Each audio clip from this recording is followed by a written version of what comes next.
আজকে আমি আপনাদেরকে দুইটা কালার দেখাবো। একটা হচ্ছে গোলাপি, একটু ডিপ গোলাপি, আর একটা হচ্ছে ম্যাজেন্ডা কালার। দুইটার মধ্যেই আমি ম্যাজেন্ডা কালার দিয়েছি। ম্যাজেন্ডা কালার কালারটা ইউজ করা হয়েছে, কিন্তু রঙের পার্থক্য হয়েছে এখানে। এটা হয়েছে গোলাপি আর এটা হয়েছে ম্যাজেন্ডা। এটা কেন হয়েছে এটাই আমি আপনাদেরকে একটু এখন বলবো। এটা গোলাপি হওয়ার কারণ হচ্ছে, এটা আমি টিটি পাউডার থেকে যে হোয়াইট পেস্টটা হয়, ওই হোয়াইট পেস্টের মধ্যে আমি ম্যাজেন্ডা কালারটা দিয়েছি, যার জন্য এটা হালকা হয়েছে। আমরা যত লাইট কালার বানানোর চেষ্টা করব, সেগুলাতে আমরা হোয়াইট পেস্ট ব্যবহার করব।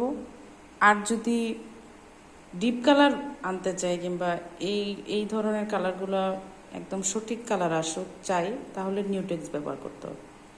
এটা একই রং দুইটাতে দিয়েছি, কিন্তু কেমিক্যাল ভিন্ন ছিল। এটাতে ছিল হোয়াইট পেস্ট, আর এটা হচ্ছে নিউটেক্স দিয়ে করেছি।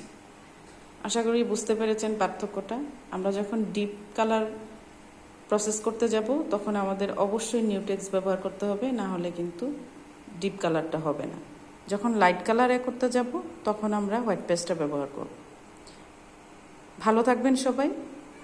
আমার চ্যানেলের কাজগুলো যদি ভালো লাগে, আপনাদের উপকারে আসে মনে করেন, সেক্ষেত্রে সাবস্ক্রাইব করে আমাদের সঙ্গেই থাকবেন, লাইক দিবেন, এবং কোনো ধরনের প্রশ্ন থাকলে এই বিষয়ের উপর অবশ্যই জানাবেন কমেন্ট করে।